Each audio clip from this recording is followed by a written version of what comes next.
देश के सबसे भरोसेमंद चैनल डी न्यूज पर, जहां हम लेकर हाजिर हैं आपका पसंदीदा शो न्यूज पंच। अब वीकेंड पर भी कार्यक्रम के जरिए हमारी कोशिश सत्य और तथ्य के साथ तमाम खबरों की तह तक जाने की होती है, क्योंकि ग्राउंड जीरो पर सभी जानकारियों के साथ हाजिर होते हैं हमारे रिपोर्टर्स। तो आइए सीधे रुख करते हैं इस वक्त की प्रमुख टॉप लाइन्स का न्यूज पंच में। तो आखिरकार केरल राज्य में क्यों मना रही है एनडीए जश्न, इस पर करेंगे विस्तार के साथ बातचीत। कैसे खिला कमल केरल में, इस पर होगी विस्तार से बात। साथ ही अगर दूसरी खबर की बात की जाए तो क्यों डीएमके पर सनातन विरोध का आरोप लग रहा है, किस सनातन जो प्रथा है उसके विरोध का आरोप लगाया जा रहा है डीएमके पर, इस पर भी होगी विस्तार के साथ बातचीत। और कैसे संयुक्त राष्ट्र में भारत की बड़ी जीत हुई है पर्यावरण के लिहाज से, इस पर भी करेंगे चर्चा। तो डीएमके पर सनातन विरोध का आरोप तो है ही, लेकिन साथ ही तीसरी खबर जो हम आपके लिए ट्रैक कर रहे हैं वो ये है कि कैसे यूनाइटेड नेशंस में पर्यावरण के लिहाज से बहुत बड़ा दिन साबित हुआ है, भारत को मिली है जीत। आग प्रबंधन पर जो प्रस्ताव पारित हुआ है, जंगल की आग जो बेकाबू हो जाती है उसे काबू में करने के लिए तमाम अहम जो प्रस्ताव में पॉइंटर्स दिए गए, उस पर हामी भरी है यूनाइटेड नेशंस ने। तो इस पर भी होगी विस्तार से बातचीत। तो सबसे पहले खबरों में बात करते हैं दक्षिण भारत को लेकर कि आखिरकार दक्षिण भारत में जिस तरह से जो मतगणना हो रही है चुनाव को लेकर, अब उसमें कमल खिलता हुआ नजर आ रहा है। बीजेपी ने सेंध लगाई है और क्यों इस बढ़त को बहुत ज्यादा अहमियत दी जा रही है राजनीतिक तौर पर। जब हम बात करते हैं दक्षिण भारत की राजनीति को लेकर, इस पर करते हैं अब विस्तार से बातचीत और जानते हैं ग्राफिक्स के जरिए कि आखिरकार शशि थरूर के किले में बीजेपी की इस बड़ी सेंध का मकसद, उद्देश्य क्या है। तो केरल के स्थानीय जो निकाय चुनाव हैं उसमें मतगणना जारी है और इस मतगणना की अगर बात की जाए तो 14 जिलों में 2 चरणों में मतदान हुआ था। आप देखिए 2 चरणों में मतदान किया गया था और इसमें त्रिपुनित्रा में 7 वार्डों पर एनडीए की शानदार जीत का परचम वो लहराती हुई नजर आई। शशि थरूर का जो संसदीय क्षेत्र है उसमें भाजपा को बढ़त मिली है। और तिरुवनंतपुरम की अगर बात की जाए तो शशि थरूर का ये संसदीय क्षेत्र है। चौंकाने वाला ये तथ्य सामने आया क्योंकि रुझान जो है उसमें लगातार हम देख रहे हैं कि वो एनडीए के फेवर में जाते हैं और कांग्रेस के लिए यहां पर जो मुकाबला है वो काफी चुनौतीपूर्ण समझ में आ रहा है। तो थरूर के खिले में बीजेपी की सेंध, और ऐसे में त्रिशूर में भी कमल के खिलने की बात सामने आ रही है। और ये कमल का खिलना किस तरह से एक उलटफेर लेकर आएगा, हम जब बात करते हैं दक्षिण भारत की राजनीति में। तो त्रिशूर नगर निगम के अगर हम चुनावों के मतगणना की बात करें तो बीजेपी की ऐतिहासिक जीत हुई है। बीजेपी प्रत्याशी मुमताज ने यहां इतिहास रच दिया। मुस्लिम उम्मीदवार मुमताज ने कांग्रेस के गढ़ की अगर बात की जाए तो उसे डहा दिया। त्रिशूर में बीजेपी की एकमात्र मुस्लिम उम्मीदवार मुमताज जो है वहां पर जीत का परचम लहराती हुई नजर आई। प्रधानमंत्री के विकास कार्यों को अगर देखा जाए तो उन्होंने अपनी जीत का श्रेय उसे ही दिया। भाजपा की जीत से कांग्रेस और लेफ्ट की चिंता यकीनन अब बढ़ती हुई नजर आ रही है। ऐसे में केरल बीजेपी प्रदेश महासचिव अनूप जो एंटनी हैं, उन्होंने मुनम्बम वार्ड में एनडीए की जीत पर खुशी जताते हुए कहा कि स्थानीय निकाय चुनावों में मुनम्बम वार्ड में एनडीए की ऐतिहासिक जीत हुई, जहां 500 ईसाई परिवारों पर वक्फ के अवैध दावों के कारण बेदखली का खतरा मंडरा रहा है। मोदी जी की सरकार और बीजेपी मुनम्बम के लोगों के साथ वक्फ के खिलाफ लड़ाई में खड़ी रही और अब उन्होंने बीजेपी को अपना जनादेश दिया है। आइए आपको सुनवाते हैं।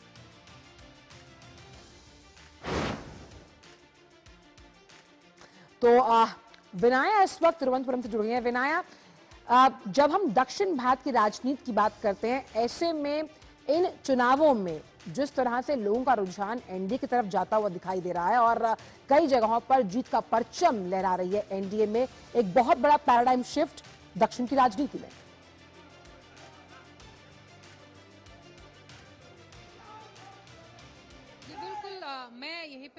बीजेपी का राज्य कार्यालय में केरल की, यहाँ हम देख सकते हैं कि पूरी तिरुवनंतपुरम और केरल से यहाँ कार्यकर्ता लोग आ रहे और खुशी मना रहे, मिठाई बांट रहे, ढोल बजा रहे। वो पूरा उत्साह में, क्योंकि एक ऐतिहासिक जीत हुआ है बीजेपी को केरला में। वो जो तिरुवनंतपुरम कॉरपोरेशन अब जीत गया और यहाँ बीजेपी का सत्ता होने वाला है। और ये 30 साल से यहाँ कम्युनिस्ट पार्टी का वो सत्ता चल रहे थे। बीजेपी ने वोट मांगा था बदलाव के लिए, बीजेपी ने वोट मांगा था नरेंद्र मोदी का विकसित के लिए। तो ये जो तिरुवनंतपुरम निगम का लोग वो वोट दे दिया बीजेपी को, और बीजेपी बिल्कुल पूरी तरह से यहाँ सत्ता में आने के लिए तैयार है। थोड़ी देर पहले बीजेपी का राज्य अध्यक्ष फॉर्मर यूनियन मिनिस्टर भी है, वो राजीव चंद्रशेखर, उसने एड्रेस किया था मीडिया को। तो उसने बोला है कि ये जो अभी ऐतिहासिक जीत हुआ है वो एक टीम वर्क का जीत है, क्योंकि सभी नेता, सभी कार्यकर्ता एक खट्टा काम किया, पूरा 24 घंटा काम किया, इतनी प्रदर्शन किया, इतनी प्रचार किया इस जीत के लिए, ऐतिहासिक जीत के लिए। इसलिए ऐसा इतनी बड़े प्रदर्शन कर लेकिन ये जो जीत है वो सत्ते में आएंगे। और ये जीत एनडीए के लिए बहुत महत्वपूर्ण है, लेकिन कहीं ना कहीं चिंता का सबब है जब हम बात करते हैं कांग्रेस और लेफ्ट की, उनके लिए चुनौतीपूर्ण घड़ी।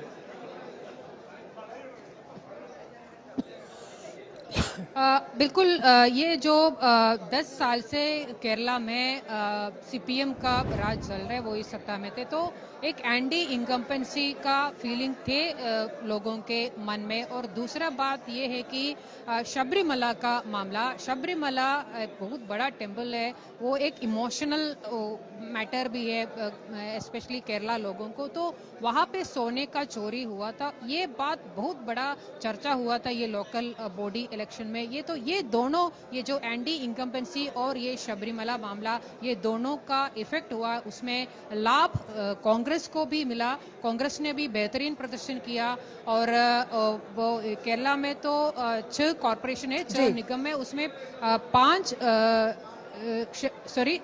4 निगम में वो अभी लीडिंग है, कि मतलब वो 4 उनको सेफ पोजीशन है और आगे बदलाव नहीं होंगे। तो उतना प्रदर्शन कांग्रेस भी किया। और ये बीजेपी ने ये भी कहा कि अभी जो परिस्थिति हुआ है उसका थोड़ा लाभ कांग्रेस को भी मिला है, और आने वाला 4 महीने के अंदर यहाँ असेंबली चुनाव हो जाएंगे। तो उस असेंबली चुनाव में ये जो लाभ अभी कांग्रेस को मिला है, वो लाभ असेंबली चुनाव में कांग्रेस को नहीं मिलेगा। वो पूरी तरफ का सपोर्ट बीजेपी को मिलेंगे। और बीजेपी को स्थानीय निकाय सत्ता में चुनाव आने का है, बिल्कुल उसमें एनडीए के लिए जश्न का माहौल है, क्योंकि कहीं ना कहीं जब विधानसभा चुनावों की हम बात करते हैं दक्षिण की राजनीति में, तो ये फायदे का सौदा साबित होते नजर आएंगे आने वाले चुनावों की अगर बात की जाए। बढ़ते आगे, बहुत बहुत शुक्रिया आपका विनायन, तमाम जानकारी को हमसे साझा करने के लिए। और अब बात करते हैं, वो कहते हैं आओ दीप जलाएं, लेकिन दीप जलाया जाता है अंधकार को भगाने के लिए। लेकिन ये कैसा दीपम त्योहार का मामला रहा जिसकी वजह से राजनीति गर्मा गई है? कार्तिकेय दीपम त्योहार का मामला, जहां अनुराग सिंह ठाकुर जो हैं उन्होंने डीएमके पर हमला बोला और आरोप लगाया कि किस तरह से सनातन धर्म का विरोध कर रही है डीएमके। पूरी खबर के लिहाज से आपको समझाते हैं कि आखिरकार ये पूरा मामला है क्या, और एक दीप जो अलग जगाता है अज्ञानता को हटाने के लिए, उस दीप चलाने पर क्यों आखिरकार ऐतराज है डीएमके सरकार को। आइए समझते हैं ग्राफिक्स के जरिए कि क्यों दीप पर ऐतराज रहा। तो अनुराग सिंह ठाकुर का तमिलनाडु सरकार पर यह निशाना है। डीएमके सरकार पर आरोप लगाया गया है कि वो सनातन धर्म के विरोधी हैं। लोकसभा में शून्यकाल के दौरान उन्होंने हमला बोला और कहा कि राज्य सरकार पर दीपक जलाने से रोकने का आरोप है। यानी कार्तिकेय दीपम उत्सव में दीप जलाने के लिए जिस तरह से रोक लगाई गई है डीएमके द्वारा, उस पर अनुराग सिंह ठाकुर ने कहा कि ये सनातन धर्म का कहीं ना कहीं उसके विरुद्ध है। और वहीं जिस मंदिर का वो जिक्र कर रहे हैं, तिरुपरन कुंद्रम मंदिर, जहां दीप को जलाने प्रज्वलित करने की अनुमति नहीं है, वहीं मद्रास हाई कोर्ट का जो आदेश है, जो आदेश में ये कहा गया, उसकी साफ तौर पर अवमानना हुई और प्रशासन पर जो ये अदालती आदेश है उसकी अनदेखी करने का भी इल्जाम लगाया गया, क्योंकि वहां पर जो भक्त थे जो वहां पर दीप जलाने के लिए गए, उन पर लाठीचार्ज भी किया गया। तो ये बड़ी बात सामने आई। वहीं अनुराग सिंह ठाकुर ने भी साफ तौर पर शून्यकाल में इस बात को उठाया कि कैसे सनातन धर्म के विरोध में लगातार डीएमके काम करती है। आइए आपको दिखाते हैं कि ये जो पूरा मामला है, यानी कि तीखा हमला जो उन्होंने बोला कि कैसे इस मंदिर में दीपक जलाने के बाद रोके जाने का आरोप है, इससे मुतल्लिक उन्होंने क्या कुछ कहा और कोर्ट का दरवाजा खटखटाने के लिए आखिरकार मजबूर हुए वहां लोग और मद्रास हाईकोर्ट का यह आदेश है। आइए आपको सुनवाते हैं कि उन्होंने क्या कुछ कहा है। One state in India has become a symbol of anti-Sanatan Dharma. They objected when Prime Minister was doing his duty for the Ram temple. At that time, the temple doors were shut. People were forced to approach the court to reach the temple. Even now, sir, the Madurai bench of Madras High Court came down strongly on the Tamil Nadu government, accusing officials of deliberately ignoring its order on lighting the Kartikai Deepam lamp at the Madurai's Thiruparankundaram temple. तो आपने सुना कि अनुराग सिंह ठाकुर ने क्या कहा, लेकिन ये पूरा विवाद कैसे शुरू हुआ, इस विवाद की जड़ क्या थी, आइए वो भी आपको अब हम बताते हैं कि मंदिर के फैसले से कैसे इस विवाद का जन्म हुआ। तो मद्रास हाईकोर्ट ने एक बड़ा फैसला दिया था। मंदिर और दरगाह से जुड़ा ये मामला है, जहां हिंदुओं के पक्ष में ये फैसला आया। दीपथून पर शाम 6 बजे तक दीपक जलाने का आदेश पारित किया गया। वहीं दूसरे पक्ष के विरोध के बावजूद कोर्ट ने यह निर्णय लिया था। आदेश के बाद तमिलनाडु सरकार भड़क गई, आग बबूला हो गई। आदेश मानने से ही उन्होंने इनकार कर दिया। सरकार ने कानून व्यवस्था बिगाड़ने का भी हवाला दिया। जस्टिस स्वामीनाथन ने यह कहा कि दीप जलाने से अधिकारों पर असर नहीं होता, कोई अधिकार नहीं, इसका हनन किया जा रहा है। यहीं से सुलगी विरोध की चिंगारी और इसी को आधार बनाकर महाभियोग की तैयारी की जा रही है। इसी पर ज्यादा जानकारी के साथ जुड़ रहे हैं हमारे संवाददाता शैलेंद्र मिश्र। शैलेंद्र, जैसा कि कहते हैं कि जब हम दीप को प्रज्वलित करते हैं वो अज्ञानता को दूर करता है, लेकिन डीएमके का ये सनातन विरोध किस हद तक आगे जाएगा जो राजनीतिक स्थायित्व को भी बिगाड़ रहा है? देखिए आंचल, डीएमके के नेताओं के अगर आप बीते वर्षों में बयान देखें, स्टालिन और उनके बेटे के, सनातन को लेकर एक नहीं अनेक बयान है। लेकिन अब तो मामला कोर्ट के आदेश की अनदेखी तक पहुंच गया है। यानी कोर्ट के आदेश के बावजूद आप जो श्रद्धालु हैं उनको दीपक जलाने नहीं देते। और तो और जिस हाईकोर्ट के जज ने इस फैसले को दिया उसके खिलाफ ही आप इकट्ठा होकर ये प्रयास कर रहे हैं कि महाभियोग लाया जाए। और सिर्फ अब डीएमके नहीं, कांग्रेस पार्टी, समाजवादी पार्टी सब इस मामले में एक साथ आए हैं। तो इसीलिए बीजेपी कह रही है कि कांग्रेस आईएनसी नहीं एमएमसी पार्टी बन गई है। यानी मुस्लिम लीग से पहले भी साथ लिया था और अब इनकी मानसिकता ये हो गई है कि दीपक जलाने से भी इनको एक ऐतराज नजर आता है और जिस जज ने फैसला दिया उसके खिलाफ ही ये लोग खड़े हो जाते हैं। तो हमने देखा कि संसद में अनुराग ठाकुर ने कल ये मामला उठाया था। इससे पहले एल मुरुगन जो केंद्रीय राज्य मंत्री हैं, उन्होंने भी शून्यकाल में 2 दिन पहले इस मामले को उठाया और मीडिया से बातचीत में आरोप लगाए थे डीएमके सरकार पर कि कैसे वो उनकी जो नीतियां हैं वो सनातन विरोधी हो गई हैं। तो अब ये बड़ा मामला इसलिए बना है क्योंकि डीएमके के पास इकलौती संख्या नहीं है कि वो 100 लोकसभा सदस्यों की संख्या जुटा सके। उसमें उसने कांग्रेस, समाजवादी पार्टी और तमाम जो इंडी गठबंधन के सहयोगी उनको साथ लिया है। अब बीजेपी ये पूछ रही है कि केवल डीएमके नहीं बल्कि कांग्रेस, समाजवादी पार्टी ये बताएं कि उनका स्टैंड क्या है। क्या वो इतनी पराकाष्ठा हो गई तुष्टीकरण की कि वो सनातन विरोध पर आगे बढ़ गए हैं, ऐसी नीतियों का समर्थन करने लगे हैं? इसीलिए ये मामला अब बहुत एक तरह से देखे चर्चा में है। और कल शून्यकाल में अनुराग ठाकुर जो बीजेपी के वरिष्ठ नेता है, उन्होंने इस मामले को विस्तार से शैलेंद्र, जिस तरह से कोर्ट ने इस पर आदेश दिया जिसकी अवमानना की गई वहां डीएमके सरकार द्वारा, ऐसे में डीएमके की तरफ से किस तरह की प्रतिक्रिया सामने आई इस पूरे मामले को लेकर? देखिए, डीएमके का तर्क है कि वहां पर हालात ऐसे हैं कि कानून व्यवस्था बिगड़ सकती है और चूंकि मामला हायर कोर्ट में ले जाया गया था और उस बीच ये इस तरह से प्रयास किया गया कुछ लोगों द्वारा। पास में हम जानते हैं कि दरगाह है लेकिन सवाल यह है कि कानून व्यवस्था बनाए रखने की जिम्मेदारी किसकी है? राज्य सरकार की है। अगर कोर्ट कोई आदेश देता है और उसका पालन हो, तो राज्य सरकार का यह काम है कि अगर कोई तत्व ये चाहते हैं कि वो आदेश पालन न हो, तो उनको रोका जाए, बजाय इसके कि जो न्यायालय के आदेश के बाद वो काम कर रहे हैं उन्हें ही रोक दिया जाए। और यहां तक आरोप है कि केंद्रीय जो सुरक्षा बल है उनको भी मंदिर परिसर के आसपास एक तरह से घुसने से रोका गया, ये आरोप लगाया गया है, जिससे कि हमने देखा कि तमाम जो श्रद्धालु हैं वो चाहते थे कि वो जो कोर्ट के आदेश के बाद वो आगे प्रक्रिया उस पर आगे बढ़े, लेकिन राज्य सरकार और पुलिस की जो भूमिका थी वो उन्हें रोकने की थी। तो ऐसे में सवाल ये है कि आप न्यायालय के आदेश का पालन करवाना चाहते हैं या फिर जो न्यायालय के आदेश का पालन कर रहे थे उनके खिलाफ खड़े होकर उन्हें रोक रहे हैं। तो ये बहुत गंभीर मसला है कि आखिर आपकी नीति क्या है? आपकी नीति सिर्फ सनातन का विरोध करने की है। और वहीं अगर कोर्ट के आदेश का जो आदेश है उसकी अवहेलना की जा रही है, ऐसे में हिंदू पक्ष के पास अब कानूनी क्या विकल्प बचते हैं? शैलेंद्र, देखिए, हम जानते हैं कि जब भी किसी कोर्ट के आदेश का पालन नहीं होता है तो कंटेम्प्ट ऑफ कोर्ट में जाया जा सकता है या फिर न्यायालय से अपील की जा सकती है कि दोबारा दिशा निर्देश दिए जाए, राज्य सरकार को यह कहा जाए कि वो फैसले को लागू करवाएं। लेकिन अब यहाँ मामला देखें तो बहुत राजनीतिक तौर पे गर्म हो गया है। तमिलनाडु और मदुरई से निकलकर हम देख रहे हैं कि देश की राजनीति में इसकी चर्चा है। एक तरफ बीजेपी है और उसके सहयोगी संगठन है, तो दूसरी तरफ डीएमके है और डीएमके के सहयोगी दल।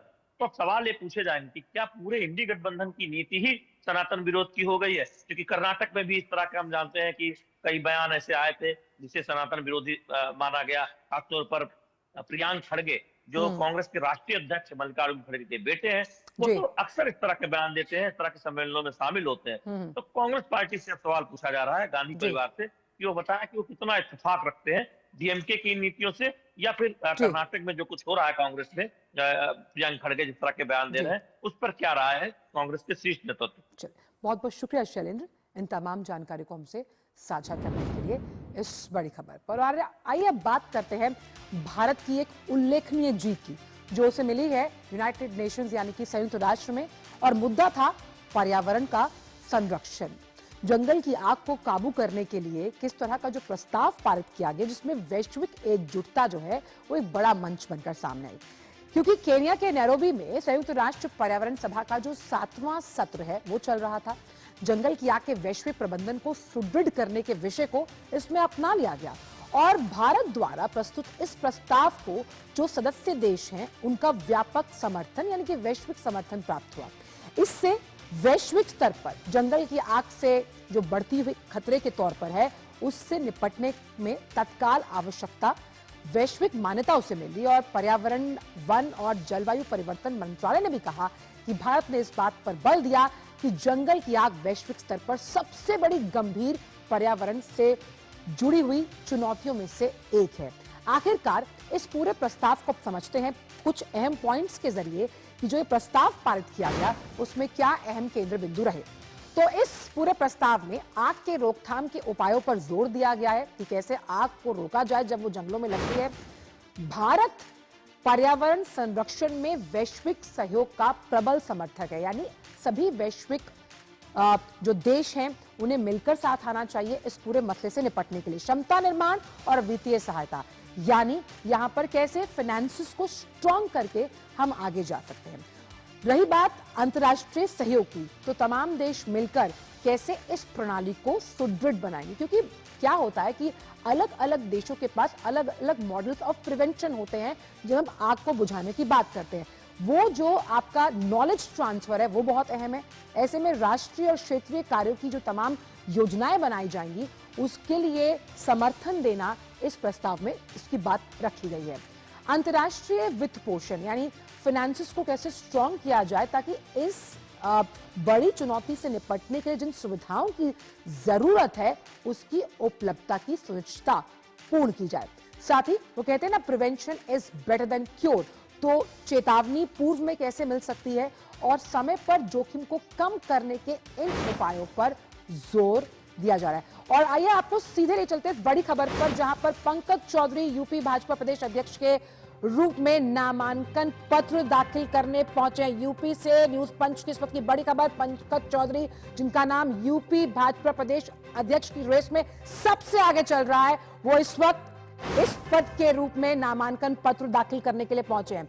अब ये जो पद है, ये जो ओहदा है भाजपा प्रदेश अध्यक्ष यूपी का, ये बड़ा माना जा रहा है। आने वाले कुछ समय में यूपी विधानसभा चुनाव है, ऐसे में जो भाजपा के प्रदेश अध्यक्ष की भूमिका है वो बहुत अहम हो जाती है, क्योंकि संगठन के लिहाज से, लोगों को एकजुट करने के लिहाज से, जमीनी स्तर पर लोगों को जोड़ने के लिहाज से ये पद बेहद महत्वपूर्ण है, क्योंकि यूपी के गलियारे से ही दिल्ली की सत्ता की चाबी हासिल की जाती है। ऐसे में भाजपा प्रदेश अध्यक्ष जो कि यूपी में, जिसमें पंकज चौधरी का नाम, तमाम अन्य भी इसमें दिग्गज शामिल है, लेकिन सबसे आगे चल रहा है।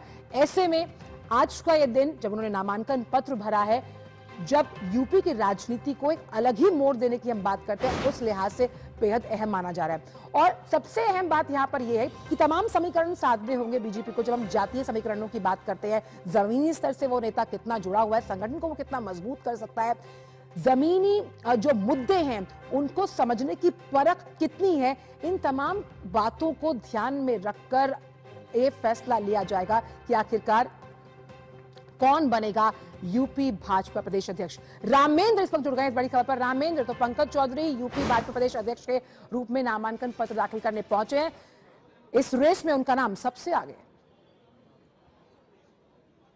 देखिए आजकल लगभग तय माना जा रहा है कि जो भाजपा की कमान है वो पंकज चौधरी के हाथ में जाएगी। इकलौता उनका नामांकन होगा। 4 सेट में उनके नामांकन पत्र खरीदे गए थे, जिनमें प्रस्तावकों के सिग्नेचर पहले से ही करा लिए गए थे। यहाँ जितने पदाधिकारी हैं, चाहे महेंद्र नाथ पांडे हो जो चुनाव प्रभारी हैं, चाहे तावड़े जी हो, चाहे मुख्यमंत्री योगी आदित्यनाथ हो, दोनों उप मुख्यमंत्री हो, सारे लोग यहाँ उपस्थित हैं। तो जाहिर है कि मोटी मोटी बात यह है कि भले ही अभी निर्वाचन तय न माना जाए, लेकिन ये माना जाएगा कि कमान उनके हाथ में रहेगी और इकलौता उनका नामांकन होगा। दूसरी सबसे महत्वपूर्ण बात यह है कि पंकज चौधरी ने पार्षद के रूप में सफर शुरू किया था गोरखपुर से, और 7 बार सांसद रहे, 2 बार केंद्रीय राज्य मंत्री रहे। तो एक बड़ा प्रोफाइल, और जिस बिरादरी से आते हैं वो उत्तर प्रदेश में ओबीसी में यादव के बाद दूसरे नंबर पर कुर्मी बिरादरी है जी, और सबसे ज्यादा है। लोकसभा चुनाव में उसका नुकसान भाजपा को उठाना पड़ा था, इसलिए नई तरीके से व्यवस्था की गई है और पंकज चौधरी को प्रदेश अध्यक्ष की जिम्मेदारी दी जा सकती है। अब वही रामेंद्र, संगठन को कैसे मजबूती दी जाए, जमीनी स्तर पर नेता कितना अहम तौर पर मुद्दों के साथ जुड़ा हुआ है, कई ऐसे कारक हैं जो इस पद को अपने नाम करने के लिए भाजपा अपने जहन में रखेगी। देखिए पंकज जी का चुनाव हमने कवर किया, उनके साथ रहे हैं, तो हम एक मोटी मोटी बात जानते हैं कि विनम्र हैं, लोगों के साथ सहज हैं, बातचीत उनकी आसान है। तो महाराजगंज अगर आप जाइए तो तमाम विपरीत परिस्थितियों के बाद भी वो लगातार चुनाव जीतते हैं, लोगों के साथ जुड़े रहते हैं, सुख दुख में खड़े होते हैं। और ये भाजपा के अध्यक्ष के रूप में बेहतर होगा कि अगर पंकज चौधरी भारतीय जनता पार्टी के अध्यक्ष बनते हैं तो लोगों के लिए आसान होगा, कार्यकर्ताओं के लिए आसान होगा कि उनके लिए खड़े होंगे, लोगों के लिए खड़े होंगे, भाजपा का जो मूल जनाधार है उसके लिए खड़े होंगे। तो उस लिहाज से अगर पंकज चौधरी का देखा जाए तो महत्वपूर्ण है और बेहतर अध्यक्ष के रूप में काम कर सकते हैं आचरण। और वही रामेंद्र, अगर हम इस पूरी चुनावी प्रक्रिया की बात करें तो आने वाले साल में अगर देखा जाए तो विधानसभा चुनाव भी है। जब हम उत्तर प्रदेश की बात करते हैं तो भाजपा प्रदेश अध्यक्ष की जो जिम्मेदारी है वो बहुत महत्वपूर्ण हो जाती है। बिल्कुल महत्वपूर्ण है। दूसरा, सबसे पहले पंचायत चुनाव है भाजपा के, जो विधानसभा चुनाव से पहले पंचायत चुनाव, और पंचायत चुनाव में ही टेस्टिंग शुरू हो जाएगी। तो भाजपा के उसके बाद विधानसभा चुनाव। आचरण एक बात बताएं आपको कि अगर पंकज जी गोरखपुर का मुख्य आधार गोरखपुर है, लेकिन महाराजगंज से सांसद हैं, तो अगर पूर्वांचल का वो हिस्सा और कानपुर तक चले आइए जो गंगा का किनारा है, तो जाहिर है कि बड़ी जो वोट की राजनीति करने वाले लोग हैं वो जानते हैं कि वहाँ कुर्मी जनाधार बहुत मजबूत है, जहाँ से अनुप्रिया पटेल भी चुनाव जीत कर आती। भाजपा को ऐसा जनाधार वाला नेता चाहिए जो इस पूरे वोटर्स को एक साथ कलेक्ट कर सके और भाजपा के साथ ला सके। लोकसभा में थोड़ी चुनौतियां आई थी जिसका दुष्परिणाम देखने को मिला। चूंकि कल्याण सिंह के नाम पर उनका परिवार राजनीति करता है तो लोधी वोट भारतीय जनता पार्टी को मिलता है ओबीसी का, लेकिन कुर्मी वोट बिखर जाता है, कई बार देखा गया बिखर जाता है। तो उसकी भरपाई पंकज जी करा सकते हैं, ये उम्मीद की जा रही है और इन्हीं उम्मीदों के साथ तो जातीय समीकरण को साधने में भी पंकज चौधरी जो है वो सहायक साबित होंगे।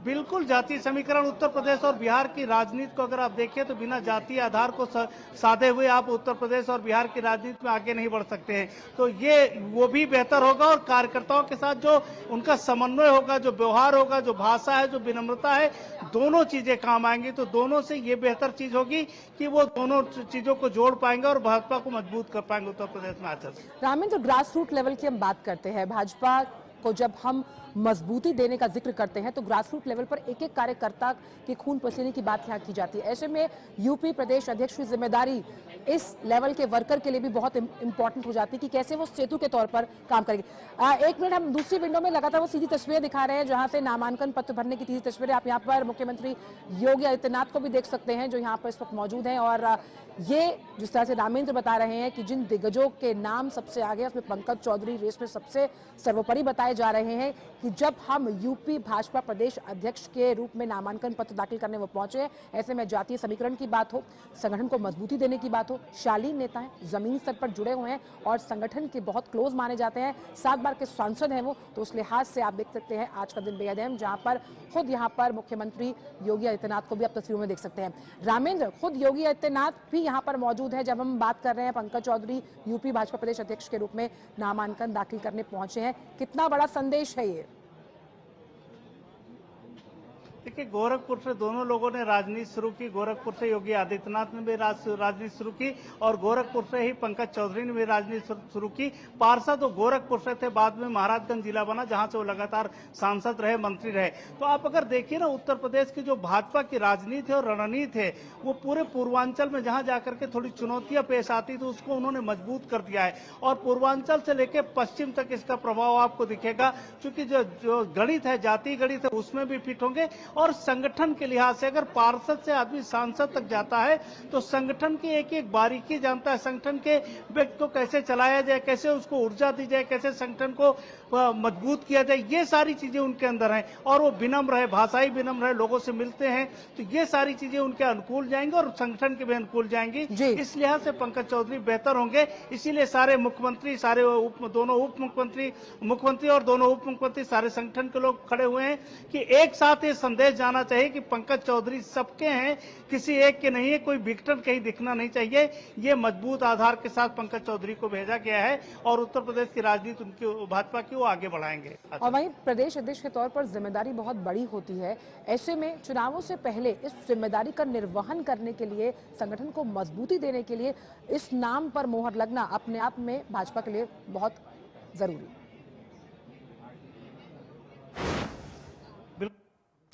चलिए, तो बड़ी खबर ये कि यूपी के भाजपा प्रदेश अध्यक्ष के तौर पर पंकज चौधरी नामांकन भरने पहुंचे और साथ ही साथ अगर हमने देखा तो मुख्यमंत्री योगी आदित्यनाथ जो थे वो भी वहां मौजूद थे, कहीं ना कहीं समर्थन देते हुए दिखाई दे, क्योंकि राजनीति की शुरुआत दोनों की गोरखपुर से हुई, जैसे कि रामेंद्र बताए थे। रामेंद्र, बहुत बहुत शुक्रिया तमाम जानकारी को हमसे साझा करने के लिए। और न्यूज पंच में आज के लिए इतना ही। कल फिर मुलाकात होगी कुछ नए मुद्दों के साथ। मुझे मेरी पूरी टीम को दीजिए इजाजत। नमस्कार।